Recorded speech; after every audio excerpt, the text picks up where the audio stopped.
হযরত আবু সাঈদ খুদরি রাদিয়াল্লাহু তাআলা বলছেন, আন্না রাসূলুল্লাহ সাল্লাল্লাহু আলাইহি ওয়াসাল্লাম, নিশ্চয় আমার নবী তার নুরানি জবানে বলছে, আল্লাহর হাবিব তার নুরানি জবানে ইরশাদ করেছেন ১৫০০ বছর আগে।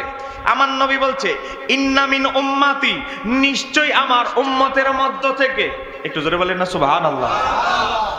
নবী তো শাফাত তো করবে, আমার নবী বলতেছে মিন উম্মতি, কয় নিশ্চয় আমার উম্মতের ভিতর থেকে, কয় কি করবে, কয় মাইয়াশফাউ, শাফাত করবে। একটু জোরে বলেন সুবহানাল্লাহ। আমি নবী তো শাফাত করব, এটা তো কোনো সন্দেহ নাই। আমার উম্মতের ভিতর থেকেও শাফাত করবে আমার উম্মতের একদল লোক। এবার আসেন, আমার নবী উম্মতে মুহাম্মাদের শাফাতের ক্যাটাগরিটাকে ৪ ভাগে ভাগ করেছেন। একটু জোরে বলেন কয় ভাগে? আজকে ওয়াজ শুনে যান। শাফাত তো উম্মতে মুহাম্মাদি করবে, আবু বকর করবে, হ্যাঁ শহীদরা করবে, আলেমরা করবে, অমুক করবে, কিন্তু আমার আল্লাহ, আল্লাহর হাবিব এই উম্মতে মুহাম্মাদির শাফাতের ক্যাটাগরিটাকে ৪ ভাগে ভাগ করেছেন। মনোযোগ দিয়ে শুনবেন, বলেন কয় ভাগে? ১ নাম্বার আছে, ১ নাম্বার কোয়ালিটির শাফাতকারী কারা?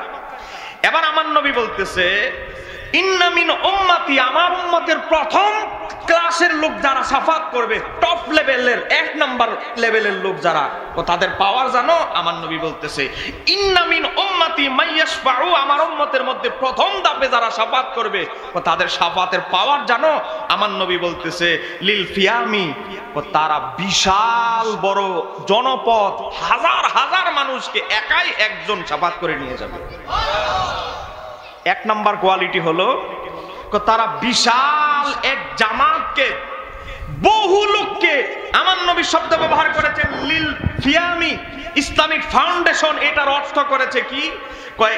ইসলামিক ফাউন্ডেশন অর্থ করেছে, আমি বাংলাদেশ সরকার কর্তৃক যেটা অনুবাদিত সেটা থেকে বলছি, হ্যাঁ তারা সেখানে অনুবাদ শব্দ হচ্ছে, আমার উম্মতের এমনও ব্যক্তি আছে যে বহু লোকের জন্য শাফাত করবে। এটা আমি ইসলামিক ফাউন্ডেশনের অর্থটা বলছি, তিরমিজি শরীফে। তাহলে ১ নাম্বার ক্লাস হচ্ছে, আমার নবী বলতেছে আমার উম্মতের টপ লেভেল নাম্বার 1 যারা, তাদের কোয়ালিটি, তারা ১ জন ২ জন ৭০ জন ৮০ জনের জন্য শাফাত করবে না, তারা বহু মানুষের জন্য, একজন একাই আমার উম্মতের এমন এমন ব্যক্তি হবে যারা একাই বহু মানুষকে শাফাত করে জান্নাতে নিয়ে যাবে। এবার এই শব্দটার একটু ব্যাখ্যা জানার দরকার আছে না নাই? আজ থেকে ৪০০ বছর আগের ইমাম, নাম হচ্ছে ইমাম মোল্লা আলী কারী রহমতুল্লাহ আলাইহি। মোল্লা আলী কারী হাদিসের ব্যাখ্যা করতে গিয়ে মেরকাতের ৮ নম্বর খণ্ডে ৫৬০২ নম্বর হাদিসের ব্যাখ্যায় মোল্লা আলী কারী বলতেছে, ইন্না মিন উম্মতি, আমার উম্মতের মধ্য থেকে, তাহলে এটা উম্মতে মুহাম্মাদির মধ্যে শহীদ আছে, গাজী আছে, ভিক্ষুক আছে, কত কোয়ালিটির লোক আছে। এই প্রথম ক্লাসের লোক কারা হবে? মোল্লা আলী কারী বলতেছে, তারা কারা? মিনাল উলামাই, তারা ১ নাম্বার হচ্ছে আলেম ওলামারা, ওয়া শুহাদাই ২ নাম্বার শহীদরা, ৩ নাম্বার কি? ওয়া সোলাহাই, বুজুর্গ আউলিয়াই কেরাম। আর একটু জোরে বলেন সুবহানাল্লাহ। তুমি খুঁজে পাও না আল্লামা মোল্লা আলী কারী ১ নাম্বার শাফাত যারা করবে, টপ নাম্বার 1, তাদের ব্যাপারে বলছে, এর মধ্যে বুজুর্গানে দিনরা ১ নাম্বার কোয়ালিটির ব্যক্তি, যারা ১ জন ২ জনকে নয়, তারা গোটা জীবনটা তামা করে ফেলেছে আল্লাহর ইবাদতের জন্য, দুনিয়ার মায়া ত্যাগ করে তাহাজ্জুদের সময় চোখের পানি ফেলে দিত, মুরিদদের দুঃখে বেদনায় নিজেরা ব্যতীত হতো। এই ধরনের মাশায়েখরা হাসরের ময়দানে তাদের মুরিদদের বিশাল বড় কাফেলা দলকে তারা শাফাত করে জান্নাতে নিয়ে যাবে। এটাকে আমি বলছি না, নবী বলছে। তিরমিজি শরীফ থেকে বলতেছি, আমাদের বাংলাদেশে লেখা বানানো কিতাব নয়, বাংলা বই নয়, তিরমিজি শরীফের হাদিস থেকে বলছে, হাদিস নাম্বার ২৪৪০। তাহলে বুজুর্গানে দিনরা শাফাত করতে পারে, এই বিশ্বাস আপনাদের আছে না নাই?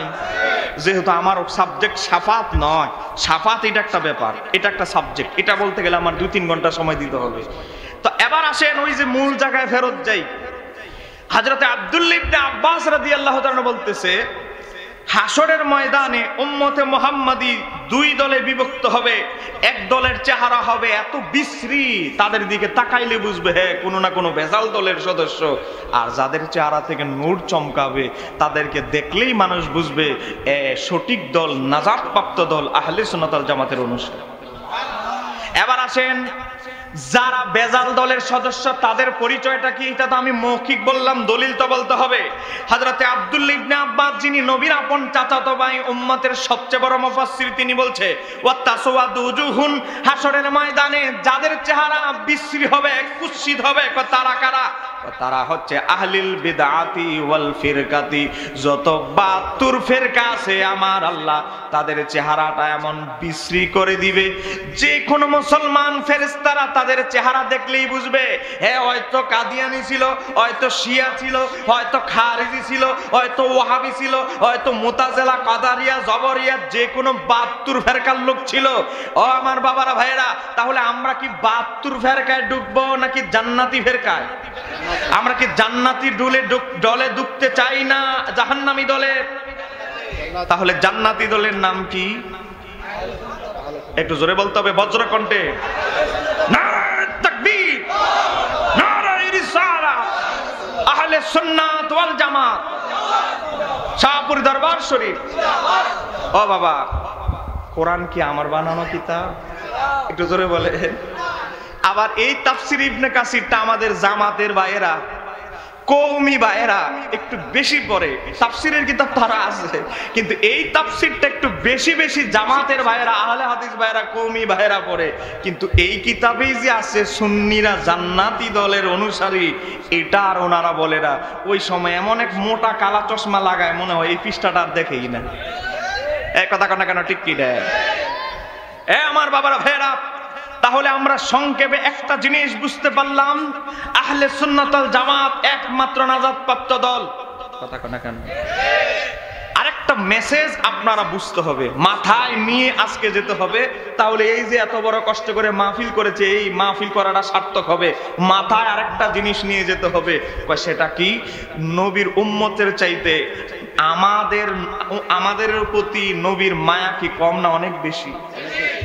এখন যেই নবীর ব্যাপারে আমার আল্লাহ কোরআনে সার্টিফিকেট দিয়েছে, বিল মুমিনিনা রাউফুর রহিম, আমার নবী হচ্ছে মুমিনদের জন্য অতিশয় দয়ালু।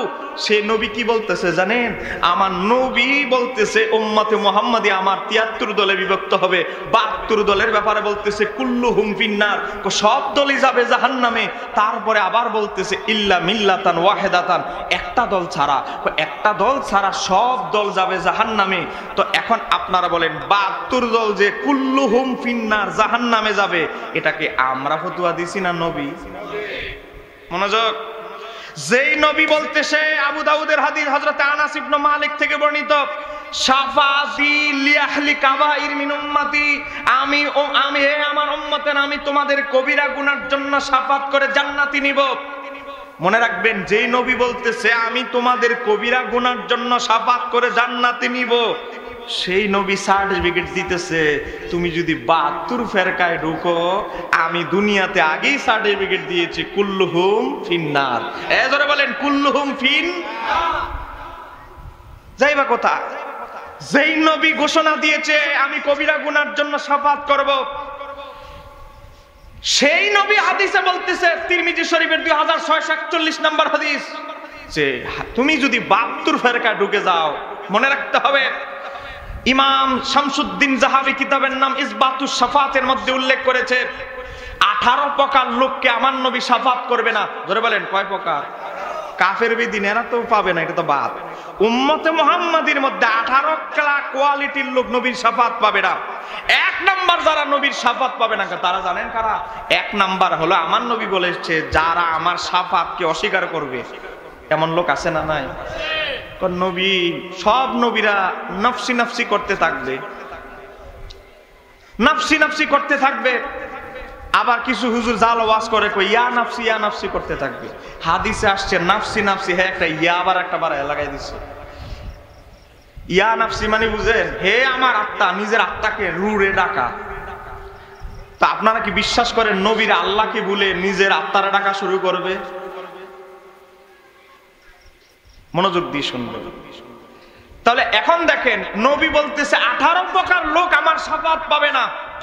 এক নাম্বার হলো দুনিয়ার মধ্যে যারা আমার শাফাতকে অস্বীকার করত, এদের জন্য আমার কোনো শাফাত নাই, কারণ হ্যাঁ তো দুনিয়ার থাকতে ইবাদতপারি করত, আমার শাফাতের মতো একটা মাকামকে সে অস্বীকার করত। নাম্বার 1। নাম্বার 2 হচ্ছে আমার নবী বলছেন যে ব্যক্তি পৃথিবীতে বেদাতি হয়ে যাবে, 72 ফেরকার অনুসারী হয়ে যাবে। আব্দুল্লাহ ইবনে আব্বাসের হাদিস, কিতাবুল ইতিসামের মধ্যে ইমাম সাতিবি উল্লেখ করেছে, তারা হাসরের ময়দানে নবীর শাফাত পাবে না। এজন্য নবীর শাফাত পেতে হলে আহলে সুন্নাতে থাকতে হবে। এজন্য বলেন আহলে সুন্নাত ওয়াল জামাতে কি করতে হবে? থাকতে হবে, না হলে শাফাত পাবেন না।